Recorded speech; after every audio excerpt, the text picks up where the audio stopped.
आज की कहानी जो मैं आप लोग को सुनाने और बताने जा रहा हूँ एक ऐसे सिंगर की कहानी है जो आसाम में पैदा हुए, आसाम में अच्छे अच्छे गाने गाए, लेकिन उसके बाद जब बॉलीवुड में कदम रखा तो हर जगह तहलका मचा दिया।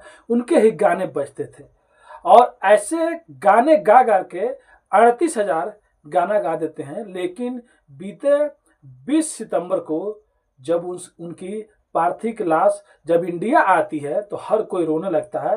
हर कोई सोचने लगता है कि जो हमारा सबसे बेस्ट सिंगर था, जो हमारा सबसे चहीता था, उसके साथ में ऐसा कैसे होगा। देख सकते हैं भीड़ कितना ज़्यादा उमड़ी है। शायद अगर उस टाइम जुबिन गर्ग अगर वहाँ पे मौजूद होते तो देख के बहुत खुश होते, लेकिन अफसोस ये था कि वो उस टाइम नहीं थे जब इतनी भीड़ उनको प्यार करने के लिए, उनको देखने के लिए आई थी। मैं जिस सिंगर की बात कर रहा हूँ उनका नाम जुबिन गर्ग होता है और ये आसाम के रहने वाले थे।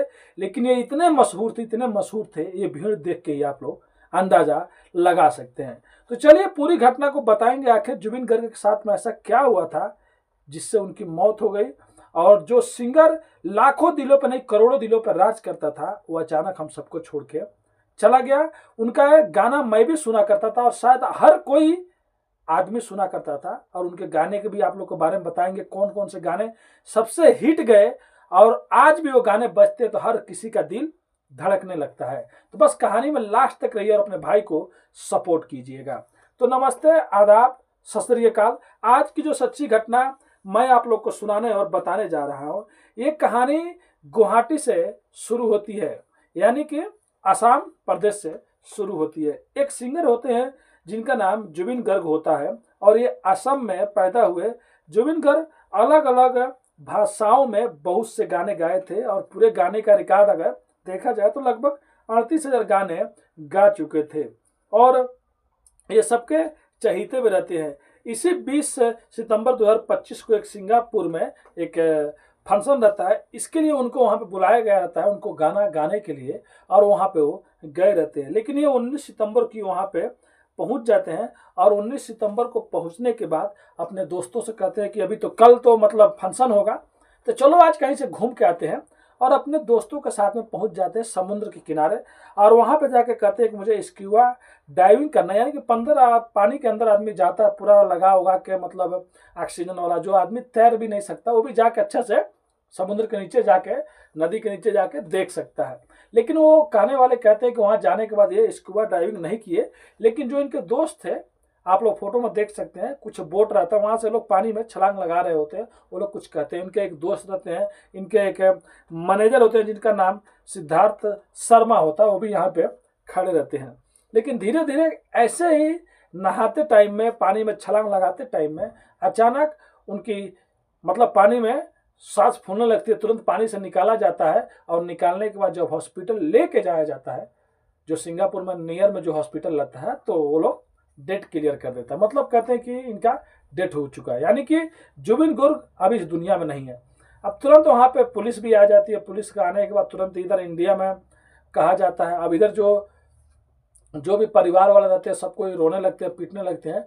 लेकिन बाद में जो यहाँ के मुख्यमंत्री है हेमंत बिस्वा जी, वो भी दिल्ली में रहते हैं। उसके बाद वहाँ से उनकी पार्थिव लाश को दिल्ली मंगाया जाता है और दिल्ली मंगाने के बाद खुद मुख्यमंत्री जी दिल्ली जाते हैं एयरपोर्ट पे और वहाँ से रिसीव कराते हैं। और उसके बाद उनकी पार्थिव लाश को गुवाहाटी एक स्टेडियम वहाँ पे भेजा जाता है। उस टाइम का ये फोटो जो चीज़ आप लोग देख सकते हैं। अब उसके बाद वहाँ से जो एक जो जो सिंगापुर में डेथ सर्टिफिकेट मिलता है, जो मतलब मिलता रहता है, डॉक्टर लोग बनाया रहता है, वो लोग कहते हैं कि ये सांस फूलने से या दम घुटने से मतलब नहीं हुआ है इनकी मौत, ये पानी में डूबने से मौत हुआ है। तो आखिर में जिनको तैरना नहीं आता था, जिनको मतलब कुछ नहीं आता था, जो हमारे जुबिन गर्ग थे और ये गए थे स्कूबा डाइविंग के लिए, तो कौन ऐसे लोग थे जो जिनको मालूम है कि नहीं मालूम है, फिर भी वो लोग पानी में उनको उतारे। लेकिन वो लोग कह रहे हैं कि हम लोग पानी में से कुछ उतारा नहीं, वो पानी में खुद छलांग लगा रहे थे। तो अभी जो हमारे चीफ मिनिस्टर वहाँ के हैं हेमंत बिस्वा जी, वो वहाँ के सरकार से और हमारा जो दूतावास उनसे बात हुआ है कि जल्द से जल्द जो पोस्टमार्टम का रिपोर्ट है वो इंडिया सरकार को जल्द से जल्द दे, जिससे पता लगाया जा सके कि सच में कोई साजिश था, कोई साजिश के तहत उनका कत्ल किया गया है, उनको इंडिया से वहाँ पे ले जाके। तब पोस्टमार्टम रिपोर्ट आने के बाद ही पता चलेगा। लेकिन यहाँ पे आसाम में जितने भी उनके फैंस हैं, जितने भी उनको चाहने वाले हैं, ये आसाम के हर जिले में अलग अलग मतलब पुलिस थानों में लगभग 54 FIR दर्ज कराए गए हैं, जिसमें मतलब कहा गया है कि उनके साथ में गलत हुआ और ये सोचा समझा साजिश है। अब असम सरकार भी तुरंत एक्शन में आती है, कहती है कि इतना केस पे तो हम लोग काम नहीं कर सकते, सब केस को एक केस बना दो और एक केस CID को दे दो कि CID इससे जांच करे, लेकिन पोस्टमार्टम का रिपोर्ट आने के बाद। उधर उनका जो सिद्धार्थ शर्मा जो मैनेजर रहते हैं, उन पे भी बहुत लोग डाउट कर रहे हैं कि कहीं ना ये लोग सोची समझा कुछ मतलब कत्ल किया हो। लेकिन जो ये जुबिन गर्ग की पत्नी है गरिमा सैकिया, ये कही है खुद उनके ट्विटर हैंडल से ट्वीट करके और लोगों से अपील की है कि वो उनके साथ में हमेशा रहे हैं, तो उन पे कोई आरोप नहीं लगाए या उनको अंतिम संस्कार में आने दे। अब पुलिस अपनी तरीके से जांच करेगी, अगर उसमें कोई भी दोषी पाया गया, चाहे दोस्त हो या मैनेजर हो या कोई भी हो, तो भाई पुलिस उसको छोड़ेगी नहीं। मैं अपने इंडियन पुलिस पे इतना तो विश्वास करता हूँ कि पुलिस के हाथों से कोई नहीं बच सकता। लेकिन फिलहाल में उन्होंने ये अपील किया है, तो देख सकते कितनी ज़्यादा भीड़ है और सब लोगों का समझ सकते हैं कि रो रो को बुला हार है। और इतना भीड़ शायद कोई कितना भी बड़ा लीडर हो, कोई कितना भी बड़ा एक्टर, उनके कोई मिलने के लिए नहीं जाता है। लेकिन जुबिन गर्ग की गाने ही इतने फेमस थे मेरे भाई कि आज भी जो सुन ले उसका दिल धड़कने लगता है। आप लोग सन 2006 में एक फिल्म आई थी गैंगस्टर, उसमें एक गाना था या अली मदद या अली, आप लोग गाना जरूर सुने होंगे। उसका टोन आज भी बजता है तो गाड़ियां झूमती चलती है, जो चलाता है वो भी खुश होकर चलाता है। जब साउंड म्यूजिक बजता है ना तो हर कोई सुनने वाला भी अच्छे से सुनता है। तो वो गाना से जो जुबिन गर्ग हैं उनको बॉलीवुड में इतना बड़ा मुकाम मिला, उसके बाद गानों का तो ढेर लग गया, क्योंकि वो गाना तो 1992 से ही गाते थे, 1995 से गाते थे।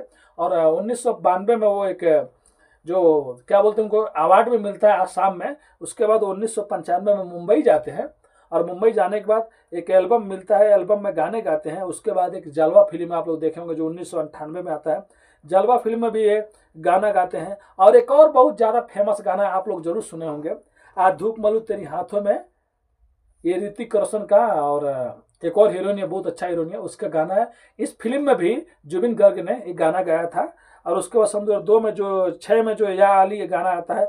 उसके बाद हर फिल्म, गद्दार फिल्म हो गया या जो भी फिल्म हो गया, ऐसे कर करके जुबिन गर्ग अलग अलग भाषाओं में 38,000 गाने गा दिए रहते हैं। तो सोच सकते हैं इतना बड़ा सिंगर, इतना लोगों को दिलों में राज करने वाला, अगर अचानक कहीं जाता है और जाने के बाद उसके साथ में हादसा हो जाता है या सोचा समझा अगर कुछ होगा तो सामने आएगा, तो लोगों के ऊपर क्या बीतती होगी। खुद वो एक जो शो में गए थे 2000 मतलब जो 20 सितंबर को होने वाला था, उसमें वो मतलब गाना गाने वाले थे, लेकिन 19 सितंबर की घटना घट जाती है।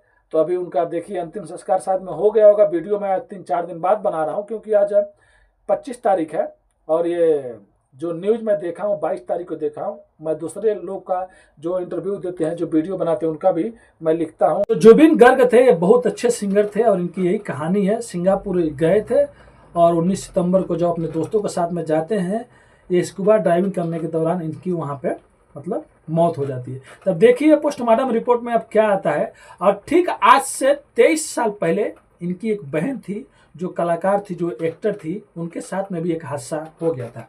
उस गाड़ी में जुबिन गर्ग भी बैठे हुए थे, लेकिन हादसा से कुछ टाइम पहले दूसरे गाड़ी में जाकर बैठ गए और ट्रक से एक्सीडेंट हो गया, जिनके उनकी बहन का वहीं पे मौत हो गया। फिर से वो मौत पीछा करते करते आज 2025 में आ गई। और जुबिन गर्ग का लव स्टोरी का भी कहानी बहुत चर्चे में रहा है उनके ज़माने में। जब 1995 में वो मुंबई गए थे, उसी टाइम 1998 में एक लड़की थी जिनका नाम गरिमा सैकिया था। अक्सर उस जमाने में लड़कियां जो एक्टर लोग थे, जो सिंगर लोग थे, उन लोग को लेटर या कुछ भेजा करती थी, वो लोग भी रिप्लाई दिया करते थे।